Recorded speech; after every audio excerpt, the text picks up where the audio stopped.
Corneille Nanga, nakati ya mutu ya masolo apoko alelo. Train déraillé na Lomami, vision, il y a les Congolais debout. Nakati ya mutu ya masolo apoko alelo. Merci na confiance, fidélité. Bon pesa émission toroba émission abonya.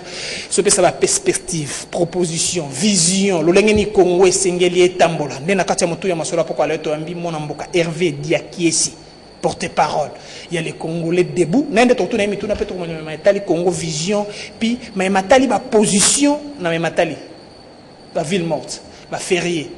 Est-ce que précieux singele salles mandengatos précieux singele salles mananzela ma ponami o elengelami le 31 décembre 2018 ndeto retourner mituna moi mboka mbote boyima lo mukutania poko alero mbote molambo bande ko bakolanda les Congolais debout ezanini vision ezanini moi mboka Hervé Diakis les Congolais debout nenge komolango esami sobeto tolobito lo banango na lingala ezali Congolais ya telemi Congolais oyo aza susu ya kofuka mate aza susu ya kolala te aza lisusu ya kotepatepa te eza vision mona mboka sindika dokolo zwaki sengi na bala mboka nyonso oyo bamoni te tokoki lisusu kozala na Congo ya soni te oyo toza na kotosama te na kati ya mboka na biso oyo bazomona biso lokola bato ya bonsomi te oyo bazomona biso lokola toza na liloba te ya koloba na kati ya mboka oyo bozofanda bozomona mboka ndenge eza kokende nango kobeba boza komona bato bakoki koyiba koboma to konyonga bino boza na liloba ya koloba te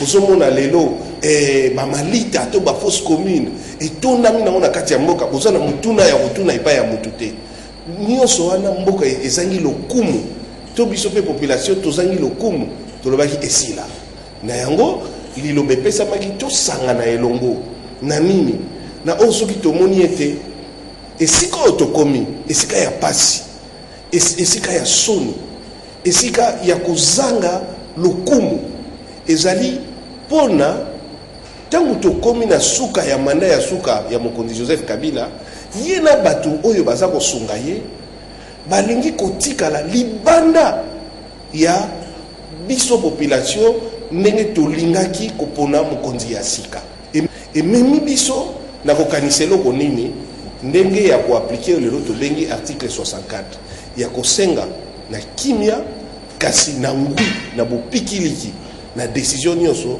tomema ye na ba oyo bazolinga kosunga ye na nzela wana ya mabe oyo ezonyokola biso mais article 64 oyo ça la légion et ça na alinéa premier na alinéa mi balé mon mboka Hervé et ça alinéa ba balé mon mboka nanga oyo babenga kawana faux problème soki otangi les deux eza principe moko na mokili mobimba babenga yango droit de résistance à l'oppression elobi nini soki bokomi na esika mutu moko to lisanga ya bato bakangami mpona kokonza mboka libanda ya constitution to libanda ya boponami na bino botelemela yango alors mingi tolobaka tokotana na makanisi ya bato balobaka eza na alinéa 1 na alinéa 2 donc bolingi koloba ke soki mutu moko lelo atelemi na ye alobi bo ngai nazwi pouvoir comme lokola kwanga na nga to bitin de guerre na kokende na nga lisusu te ti mokolo nga moko na kopona siko alinéa de l'axini botelemi bobeteli ye maboko parce qu'on a dit article 64 encore bino bato les Congolais de vous ne pas appliquer to be bandeko ba jeune ya majorité présidentielle ba teme pe no pikili pe pifo pour soutenir autorité morale na bango mona mboka Hervé Diakis to bengami les Congolais debout to sengi na mutu nyonso ya za Congolais biso tozali sans discrimination mutu nyonso ya bikaza Congolais peu importe appartenance politique na ye peu importe religion peu importe groupe à la société civile à la nini oya moniki ya solo lecture oyo salami kaka na biso te sokotali appel ya ba évêque le 29 juin 2016 dernier tango balobaki décembre 2017 approche Congolais soyez debout pour la nini basalaki diagnostic wana oyo tomoni ke nguluba moko boye sima ya Joseph Kabila ezomema biso atika la libela na libanda ya constitution le calendrier électoral yango déjà mon mboka Hervé est-ce que beaucoup cause la thème pour le message le 31 décembre 2018 lokola alternance crédible et civilisée bino boko soutenir yango mon mboka papa muto abetela bino alternance crédible et civilisée apesa ki bino na date te tokoma wapi oyebi tosalaka oyo babengi na lopoto te baleur ozomona bozotia mwa eloko moko ntango nyonso moto azopusana pembeni ezokendaka kaka ezokendaka tozala sérieux débat oyo toza nango lelo eza même calendrier électoral oyo ninanga Corneille apesaka bacontrainte la seule l'unique la vraie contrainte oyo ezoempêche baélection esalama s'appelle Joseph Kabila Kabange na ndenge nini parce que nyonso oyo tokomi nango na baélection ndenge ozosalama te ezali mpo ye alingi kokende te alingi kowumela na ebonga ntango mosala na ye to manda oyo bapesaki esi eleki baproblème nyonso tozwi mpona bazoluka kosangisa mayele kotia na koloba na lingala moko ya petepete oyo nde bakotia bakale na bakale bazobloke bazokambika bazolinga nde te baélection esalama mpo soki kaka lelo Joseph Kabila azalaki na été l'élection nga ko sala parce que badate onde ko nanga pesi eza badate moko irréaliste to eza badate moko fantaisiste mo mboka to batalo kota ali français est-ce que yo sur moni o sali eloko et yo za papa na ndako osio yebi ke rentrée scolaire et sala magana septembre mais soki yo lobi bana na ko préparer ba uniforme na ko préparer ba cahier na ko sala boye mais à condition que ngai bafutanga na musala à condition que nous avons un poto à Tindabwe. Obani na ba condition ebele. À condition bande ko États-Unis basala ba condition boye. En réalité, au lobby que rentrée scolaire est hypothétique na famille. Pour ezana ba circonstances où ils dépendre na yote. Et bandi le loté. Donc nyonso wana biso ba élection. Tous ça d'accord ba élection et ça peut-être pour vous avez prêté candidat Zate. Qui sont les Congolais debout aux mouvement citoyen?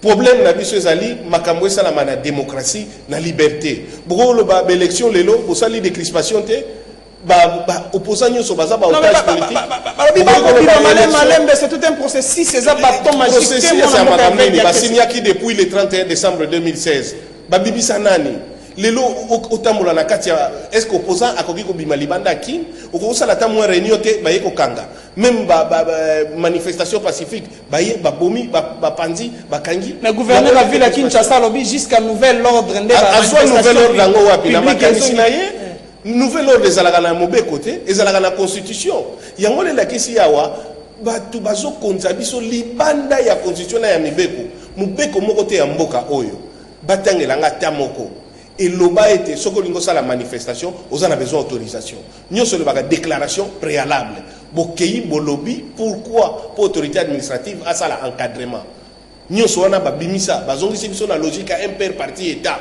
yango nde to komi nango yango na biso place to telemi les Congolais debout to lingi sous to zonga la dictature te to yebi place même biso to yebi mboko yo potozo moi qui bien relatif oyo batu ba na San City guerre salama kite bitumbe salama batu bakufa mboko ezalaka ya kopanzana basangisi yango malembe po mutu moko amokomisa mboka bitin de guerre na ye tokolanda ye na nzela wana te mais je tiens à préciser une chose yebisa bayimboka na yebisi bayimboka tozali contre personne to personnalité ya Joseph Kabila te pour mingi batu basalaka mwa berero souci na bino zape mokolo mususu bomo na ende to mona ancien président à Ghana pe ba côté stade ba kota la match souci ya les Congolais de souci à venir na yepe talibisote bino souci ezani ni mona mboka ezonga na mibeko na yango mboka ezonga na démocratie tozala na bonsomi na kati ya mboka na biso tozala ba Congolais libre et debout to pona librement ba dirigeant na biso to kene mboka na biso corruption et si là trafic illicite et si là exploitation ba ressources naturelles et si là tout cela gâté tant on soka ko balobake ba yibi mbongo esika boye ba bombi mbongo esika boye Congo ezanga kate bozana na ba passeport moko les plus chers du monde bokoki ko lobate ba yepe na TV ba kosibino non mais ba même de kocho ki tunda ba ki $100 passeport za $100 yo za mo panzi sango yo za investigateur yepe sanga kiosque moko auto guichet moko o yebi bateka passeport $100 et même à $100 pesanga pays nini eteka passeport na prix wana eza ko yango na ndeza ba tosaka bisote ba kipaka bisote na kati ya mboka na biso batu wana bamonaka tozali bandembo tozali na tina te bakoki kosala nyonso bayebi ke mokolo kotelema obimi babeti baniongi to babomi ya mwana nde likambo ezali parce que yango bino bokiti bolembi kosala politique na ba réseaux sociaux to bibino ba le Congolais debout bo makasi na ba kasi sokamoni bo makasi na ba Facebook ba WhatsApp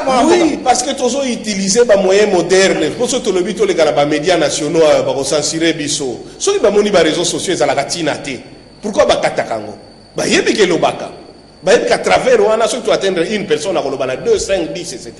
mais tout ça sur terrain bo bangate tout ça sur terrain tous ont monté en puissance mais là on est là qui n'attend encore si quoi tous en nous sensibiliser population na ba action moko pe tous lingate biso tous ba suicidaire te ba vente en guerre te rapport de force dans zela mapona mi mona mboka rapport de force ezala na urne vos rapports de force ezala en respectant ba texte ya mboka jeu démocratique pe ezala respecter mona mboka ça le principe tu dois respecter la loi que tu as toi-même élaborée.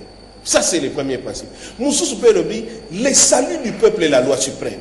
Tout le monde s'en a ngoté. Et ça, un groupe mon côté, ils ont chargé à repérer sa loi. Moussou a chargé à obéir. Parce que la désobéissance civile est aussi le droit du peuple opprimé. Au moment la loi est allée carcanter. Et ça, le mignololoté, pour salir en okaka, pour bonnion à kabatu, batala kabino. Pour au-delà de toutes vos lois, et la loi moko, où est la volonté suprême du peuple.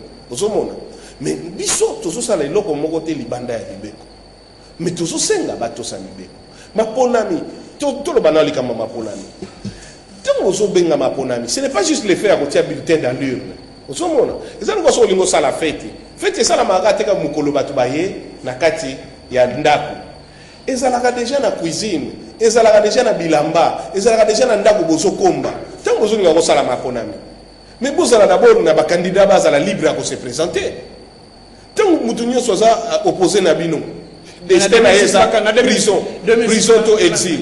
Mais 2011 mais yo au petit 2006 2011 ozo e ba souté prochaine année c'est quand environnement ça pollué. Prochaine année c'est 2018 nanga lobi après ce calendrier après bino na ba contrainte. Allez, na sina yebisi bino la contrainte unique c'est Joseph Kabila. Il n'y en a pas d'autre. Ce qui les lois ont été contraintes, c'est unique Joseph Kabila Kabangi. Oui, parce que la population a besoin de la malam. Oui. Il y a des contraintes de Joseph Kabila Kabangi. Et ça, il faut que Nandengeni. Il faut yambo. Joseph Kabila, mandana et silaki na 2016. Tango kaka tokomi pene ya mandana et sila 3 mois avant, en septembre. Il fallait déjà convoquer l'élection présidentielle. Corneille Nanga a l'obina mnonini, pesaye à tambongote pour organiser l'élection. Yo le binanga mais en 2006 c'est Salama, en 2011 c'est Salama. Pourquoi? Parce que Kabila était candidat. Tant qu'on a commis que tout le monde a la sous candidat, mbala moko ba contrainte est commis. Mbongo ya l'état ils ont fait ça matin pour organiser l'élection.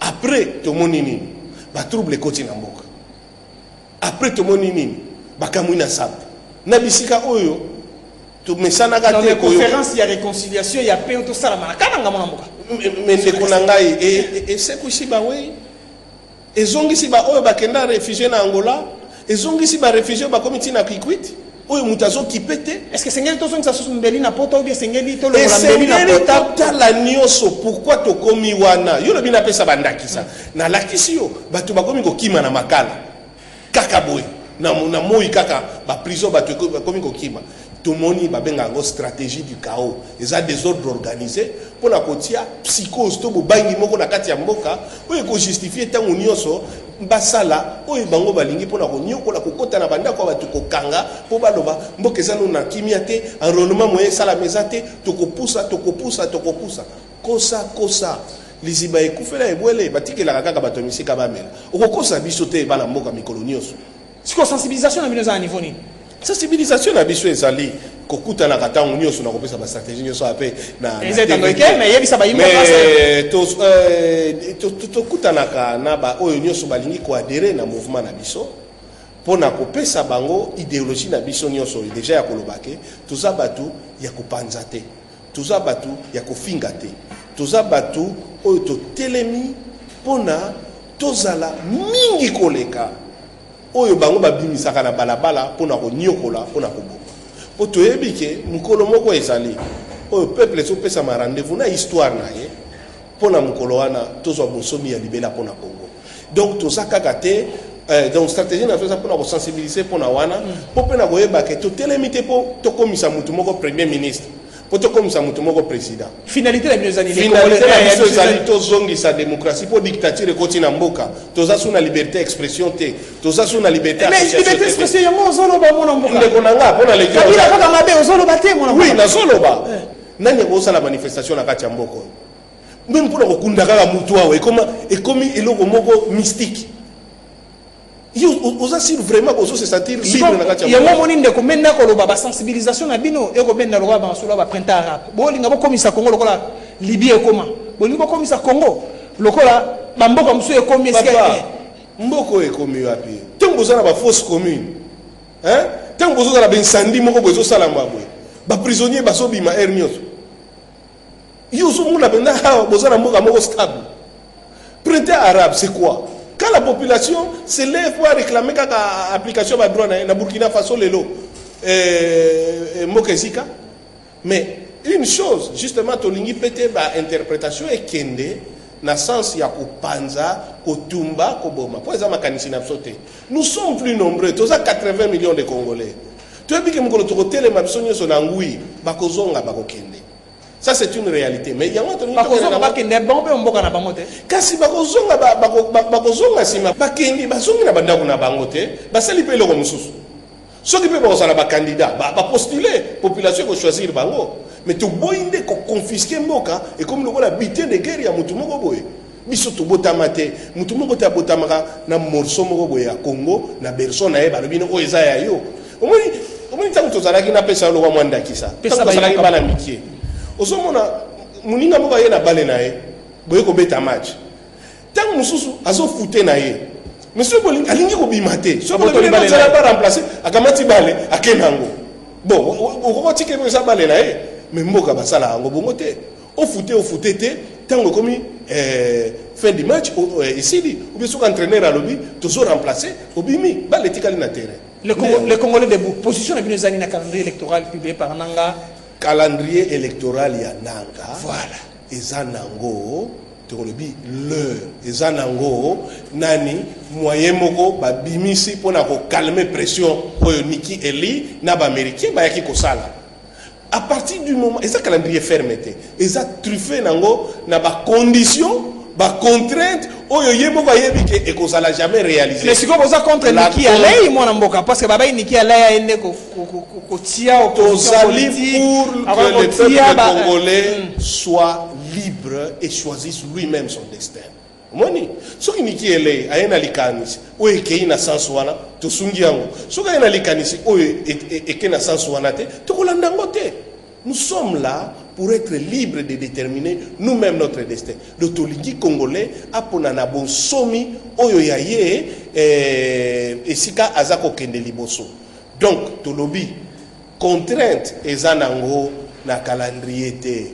Contrainte eza Joseph Kabila. Ce que le roi bino bobo proposer ni membre. To proposer nini? Tolobi population est élément. Il n'a pas action nous ce salama tozo soutenir. Tant que zo demeurer pacifique. Toujours soutenir. Pour nini, pour monter la plus grande pression possible. Au Ego Salate, Ndeko Joseph Kabila, Mandesili, Kende, Tikapemboka. Mais il y a des bien qu'on s'est représenté, référendum. Et ça a plusieurs manières de faire les choses. Il y a plusieurs manières. Plusieurs manières de faire les choses. Aujourd'hui, on s'est représenté dans la parole ou dans le silence. Mais dans les actes, aux autres cas, aux comprendre, est-ce que tu as réalisé? Mais depuis 2016, le Kabila a déjà un mandat à Sika. Tu as comprendre à se présenter na yete, mais il a déjà un mandat qui va jusqu'en 2019. Parce qu'il y a une théorie à Peugeot 504 jours. Ozomona bisonyo sotoyebi que en 2018 au bazoloba nada akosali sa élection té tant que la contrainte Joseph Kabila va demeurer. C'est tout, c'est ça la réalité. Donc en réalité, Joseph Kabila sur un mandat de 5 ans est déjà en train de totaliser 2 ans de plus sans avoir été élu. na limbo mais la moto na lingala lisumu pesa ya bino moko bo signé accord ya cité Union africaine bo signé pas accord ya Saint-Sylvestre et ça qui vraiment ngai na signé le côté les Congolais debout à l'époque tout ça coexistait tout le monde a qui peut bandeko politique mais pour la nini ce qui batu bamoni qui mieza la poliboso comment qui na ba télé baza ko prôner KO balingi affrontement balingi ebeba balingi nini ce qui penda balingi mboka baya to fanda to sangana et comment qui tina ba affiche ba pancarte na mboka mobimba les dialogues c'est la seule voie les dialogues en réalité la seule chose où ba benga ka dialogue boya ngana pesa bino ba poste mais ngana tikala na ngai tout le but de continuer pour être ndeko nangai bazo futa soso batuté tout les dollars to maîtriser à sosuté kambista tiato o alzako participer na psychose boy donc thermomètre est comme responsable ya fièvre donc bokanisi que celui bo panzi thermomètre fièvre baissé osomona ba médecin ba ça la grève ba enseignant ba ça la grève mais mboke comme hier encore ba étudiant bazo kokaté prix à scolarité et mati donc comment on la mboka moko fiction. Donc, vous avez pris na bino mususu, réalité ya vie, et on n'a pas le droit de parler. Yango, ma bénini tout ça là, Joseph Kabila, depuis 2001, tango azwaki pouvoir, a sengi que la jeunesse congolaise les soutienne, balandi président wana, qui se caractérisait par beaucoup de modestie, azwaki se caractérisait par beaucoup de sens d'écoute. Ayebipe, c'est que ses prédécesseurs ont été, comment régime ou ba renverser qui est kendaki.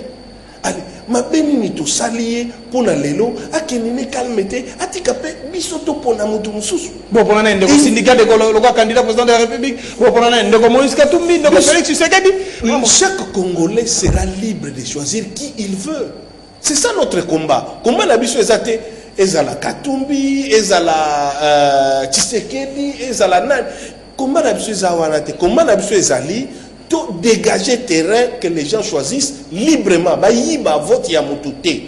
Or la CENI n'a aucune garantie d'indépendance. Tout est bien. Pourquoi ne pas signer ça que na réunion peut perdre? Yongo m'a dit que non. Pour la Goutuana et Zanango Nazobenga un aspect tout à fait anecdotique. Voilà. Aux homono, ezali kambu ya ko perdre temps na ngote.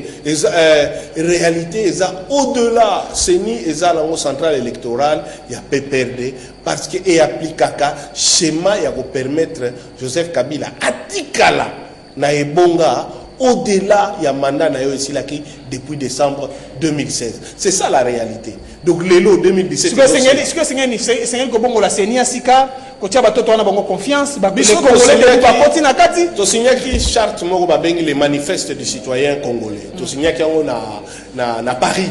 Omoni otolobaki logique na biso ezali soki élément ya blocage akei ba imboka basangana mbango pona ba déterminer transition et comme élection les plus rapidement transition sans de Kabila parce qu'il y a des causes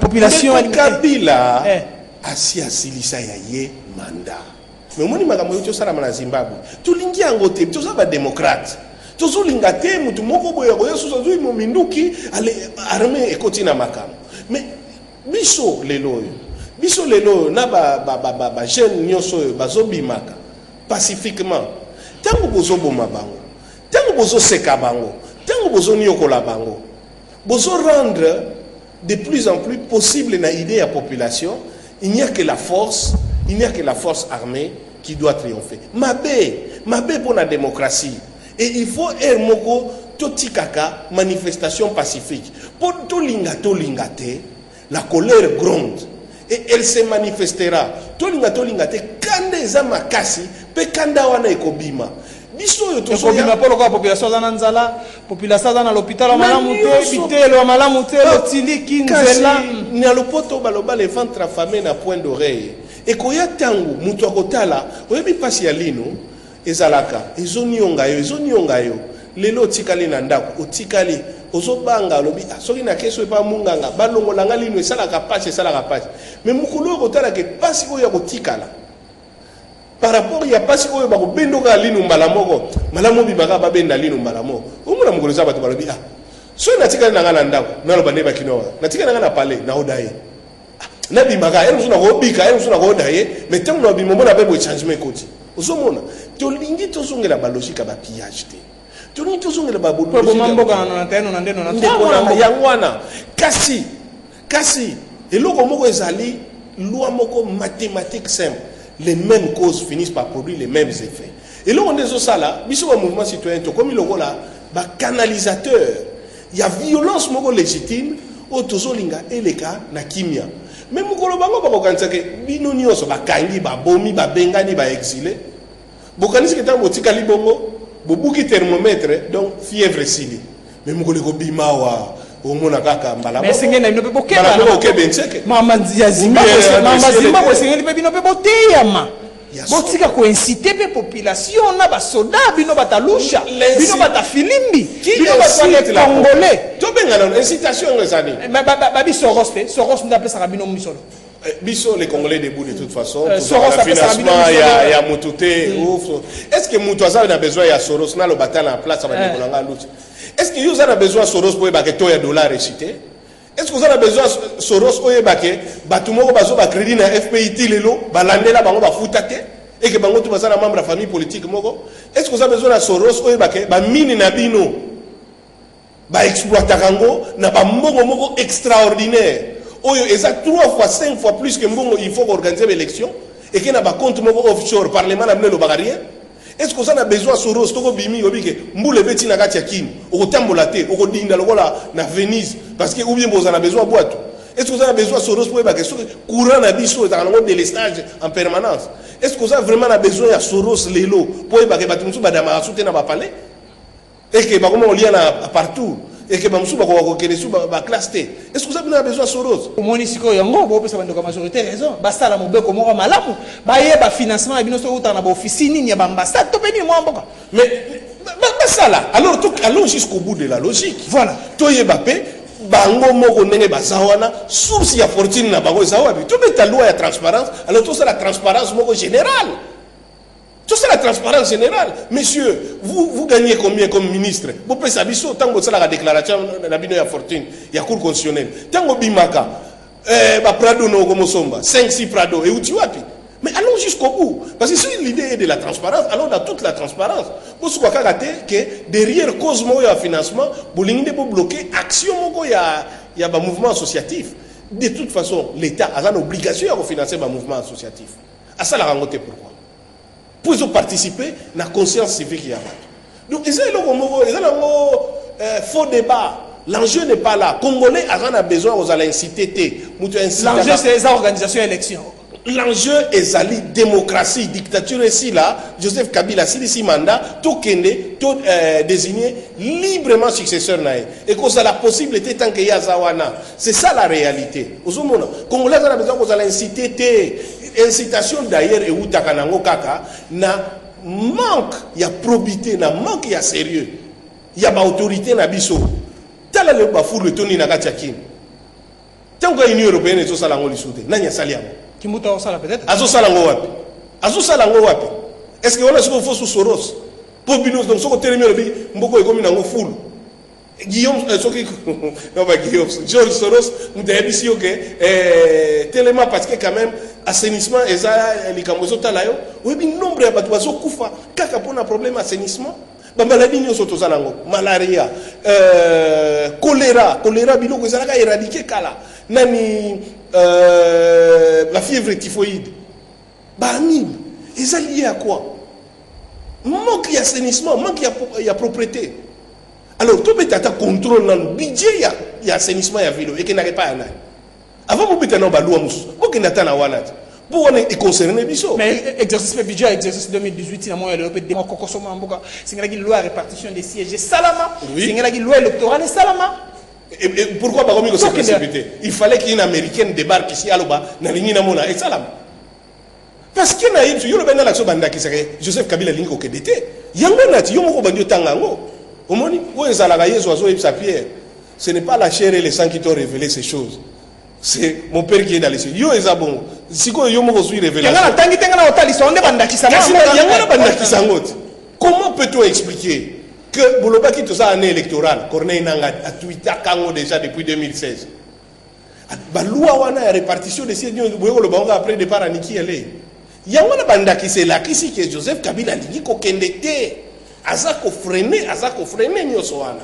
Mais enrôlement peut s'il na cassette okende ni ba subabi sengeli ba congolais de sala ya piku enrôlement sectoriel et salama wapi depuis tradition électorale ya mboka na biso jamais enrôlement salama toujours de manière généralisée et donc elle est progressive. Ça veut dire que to banina na kati ya ville et puis tozo mata mais to sala ngo tout quasiment et c'est là en même temps nyonso wana et ala ki schéma pour na ko garantir glissement. Mais monter, il en restera quelque chose. Mais tout ça, quand on a glissement, parce qu'une année, pour passer à Saint-Sylvestre, une année, pour passer à la contrainte, nous avons besoin d'un glissement. C'est ça le glissement en réalité. La seule vraie contrainte est unique. C'est Joseph Kabila. Mais on n'a pas le bino, c'est bino peut pas mouvement citoyen. Bino peut pas sensibiliser. Bon, jouer peut partition na bino. Il a déjà tenu quelques réunions avec les partenaires au processus électoral. Tout sensibiliser dans les Camerounais. Toujours sensibiliser la transparence, il y a un processus électoral. Quels sont les fonds dont il dispose? Assis Azuango et Utiwaki. Est-ce qu'il a une date ferme pour les élections présidentielles? Sans contrainte, sans rien? 23 décembre 2018. Sans contrainte. Voilà, ils sont na batu. Na option de kolangai, on a pas brandir et ça lokola moi nani et loko moko boye pour la satisfaire extérieur. Mais bon, d'un côté batiango, ils seront pris dans leur propre piège. Est-ce que c'est le premier calendrier électoral au Sénamboko? Oui, donc ça va voir un locataire nanda kunabino. Loyer na esili. Abina obimananda koute tant que na bongisi yangote et comme la château mon cher eza studio bima toko tsa mutu mususu obito non bozela nano natia ba porte dorée ba natia la bino toiture moko egouta na Dubaï et bongonde simana bino problème na oni tiki la biso ndako ndenge to kotsa kiyo après biso moto to sala. Donc, quelles élections ont été en 2006 et ça a raté en 2011? Les élections les meilleures qui soient. Après, les élections dans la meilleure du monde. Parce que tous s'est trompé de débat. Non, tous s'est trompé de débat. L'enjeu, c'est d'abord que le président est hors mandat. Réglons l'affaire du hors-mandat et pour organiser toutes les élections possibles. On a à travers le dialogue, ce sera totalement inévitable. Et ça logique. Tout ça d'accord, tout ça d'accord. Le 31 décembre 2017, on trouver tout ce qu'ils trouveront comme logique de concertation. Parce que l'objectif majeur, tant que Oyobabengi n'a le poteau, goulot d'étranglement, et blocage ezali parce que Joseph Kabila linko kenete tant qu'à cause même en 2018 il n'y aura rien. Mais sort à Joseph Kabila Kabangeza régler la constitution. Mon cher ami, justement le sort dit qu'il avait un mandat, le mandat est terminé. Atikali na makasi na yemo jusqu'à l'installation du nouveau président élu mon amboka. Mais yangwana te total ngona bamboka nyoso oyo la même constitution existe. Vous tu mona ngota na François Hollande na Emmanuel Macron. Aux États-Unis. Pourquoi on tourne sur des interprétations inutiles qui n'existent qu'ici? Parce que partout les présidents élus, Ezali Oyo, Bauti Koponaye, la petit intérim na Oyo Uti Kosilisa, jour la prestation de serment accueilli. Ce qui yo Otikali au-delà, parce qu'organiser l'élection, Haïti et l'action n'est pas ça là. Yoki, l'intérimaire organise les élections. Mugabe Bekuna Kimi. Mais Bakimi si est. Tolingi Boyete. Tolingi Boyete. Ndeko Kabila na bino ernyoso. Président na biso akala. Souci na bino de eza. Balangage moko o biso ça nous fait perdre du temps. Ce que vraiment Joseph Kabila deviendra après, c'est à lui de le décider. Biso problème na biso, c'est que le président de la République actuel est hors mandat. Atika Ebonga Akende. Il fait sa vie. Ce n'est pas notre affaire. Nassina Lobakia, tous un problème personnel na Joseph Kabila. Et dans le syndicat de Kolo, ils ont la battu pour éviter. Peut-être que Joseph Kabila, il peut pas solo là en son temps. Ils lui ont aussi fait confiance. Il n'est pas fait ça idée. C'est un Congolais comme tout autre. Il a dû rencontrer les chefs de l'État à une époque donnée. Il a une personnalité. En son temps. Mais le problème c'est quoi? Le président Kabila est hors mandat. Pourquoi? Pour vous montrer et comme vous réglez votre compte. Parce que c'est l'acharnement à respecter la constitution. Nous l'avons fait. Il y a 5 ans, Basali Mukanda Mounene, pour la Rosenga Bisso, tous à la debout, parce que décembre 2017 approche. Si nous avons été la élection. Non, mais pas 2018, il n'y a pas de décembre 2017. Non, parce que. L'histoire, il y a ma première réglée par la CENI. C'est l'accord. Mais leurs accords avaient dit quoi? L'élection fallait ça la Maka. En 2017. Mais Niki a l'habit ma probable. Non, mais vous avez un accord, vous avez même chez Niki Alé. Niki Alé a fait opinion. Cette opinion a eu l'avantage, il y a cassé l'hypocrisie à Seni. Tant qu'on a fait cette opinion, il y a un calendrier. Comme il y a Assemblée nationale pour sortir les lois électorales, mais je le répète, je l'ai dit, position Abisso le Congolais debout. La contrainte majeure, l'unique, l'exclusive, la seule, Ezali Joseph Kabila Kabange. Kofanda na yena katia ebonga ya bokonzi yango nde eza ko pekisa maponami esalama tangu nyonso bakopusa kaka kino to bandaki 2016 membre Hervé Diakesi oui présence na yezo permettre maponami esalama siko yongo bibo sala transition sa Kabila so to comprendre malamu oui pour la tuer sa bande ko na biso ya PPRD bande ko na biso la majorité présidentielle pour tangu nyonso bayaka boy mais que ba fouter répondre à la population. Mon opinion personnelle est que Bakozala na bilan moko ya malongate. Mais ça c'est le peuple qui va juger. Ngana zaka na voix moko. Bilan malongate ndeni bat baseli bino banzela bat bapesi bino mi.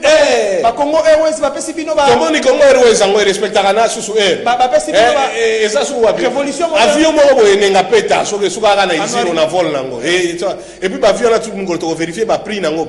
On a débat mususu. On vérifie après dans le somba maka par rapport à la qualité nango voilà sous ça débat mususu mais to songela nano na matali mama nini élection lobi ba de kona biso MPP perdé bino nyos est-ce que vraiment katina bino vous allez mutute ata moko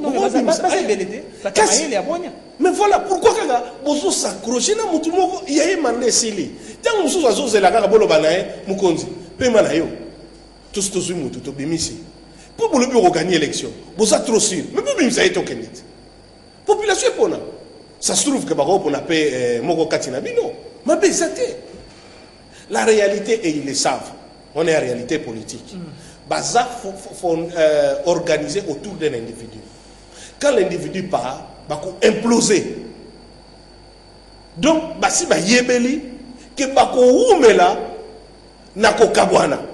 Mais on est allé comme na bango na lelo basa ba congolais comme tous les autres congolais position na biso ezato zongi sa démocratie même katina bango bango nyonso baza batu baza soutien dictature te mingi bazo kokoloba te ozomona mais bakoloba peut-être kana monango mauvais chez eux bakoloba kana ngongo ezali mona mboka mais to lingi te comme neti batu mususu to sala ko pesa conseil azala ko yoka te ngongo ebeti yango yo to ya to sangana to sauver mboko yo mboka na biso ezali au bord ya précipice eza pembeni ya lubwaku avenir Congo mona ndeni mona mboka les Congolais de bois mona avenir Congo ndeni le Congo est-ce sombre est-ce Congo obimisa sola kitoko auto Congo esengeli bana na eba sala soso musala makasi si mabo abimana angenga tozana douleur ya enfantement Congo na biso eza l'avenir monene ozomona malheureusement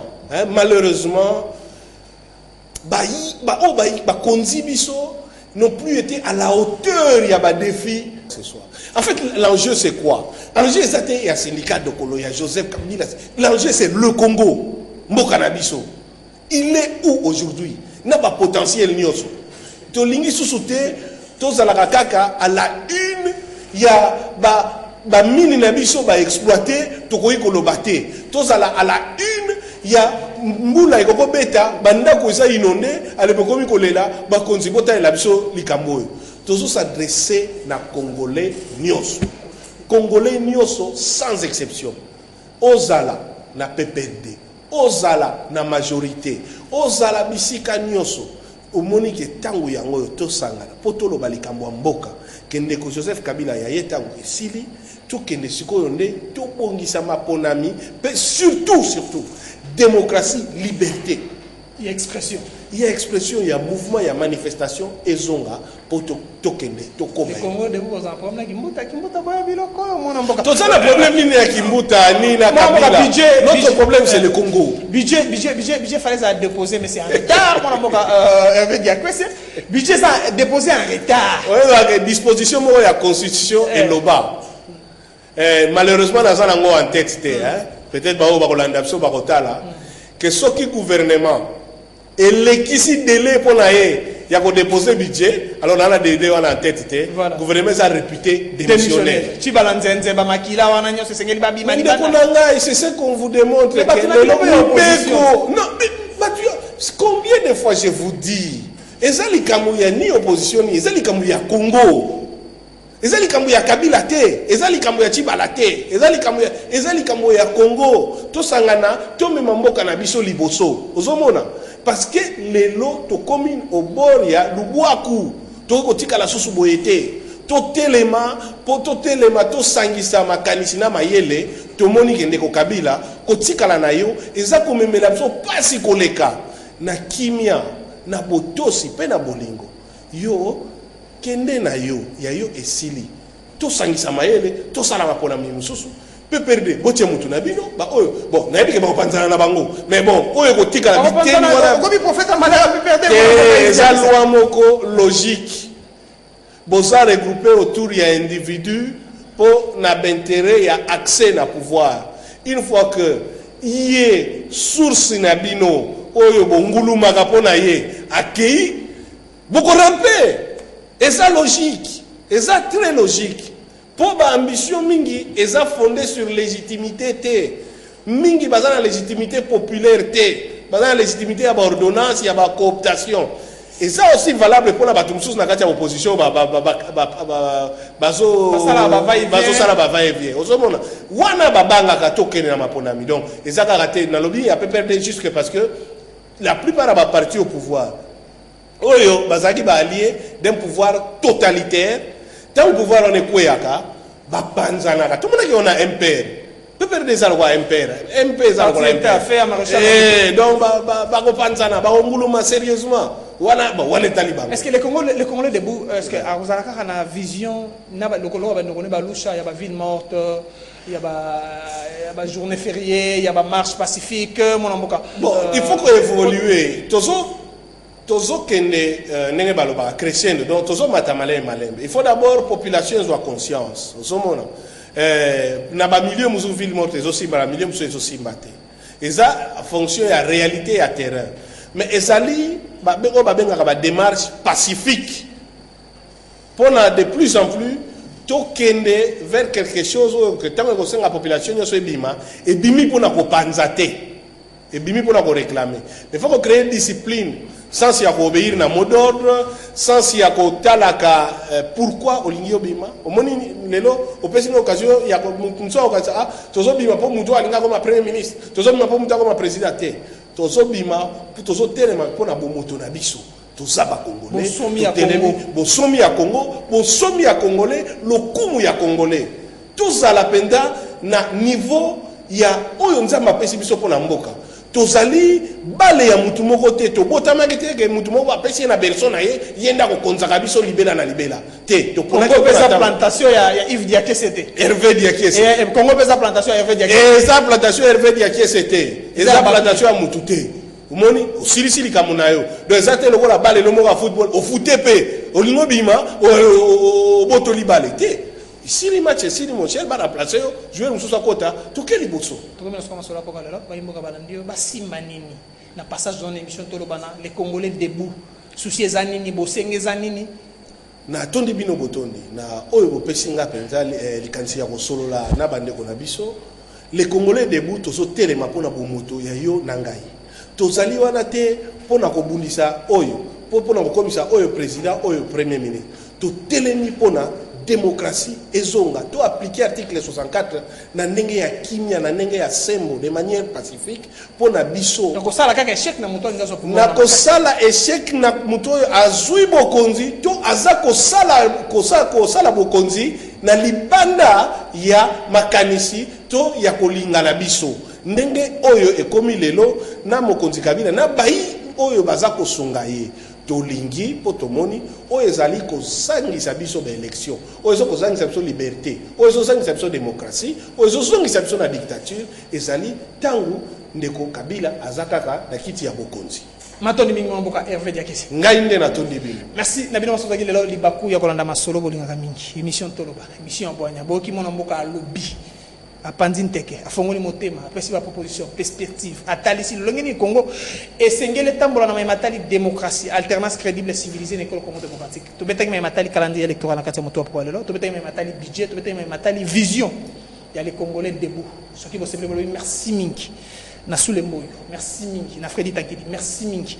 Na Gimputu, merci mingi. Na Maman de Okongo, merci. Na Bido Banso Ozoki Lelo Libaku.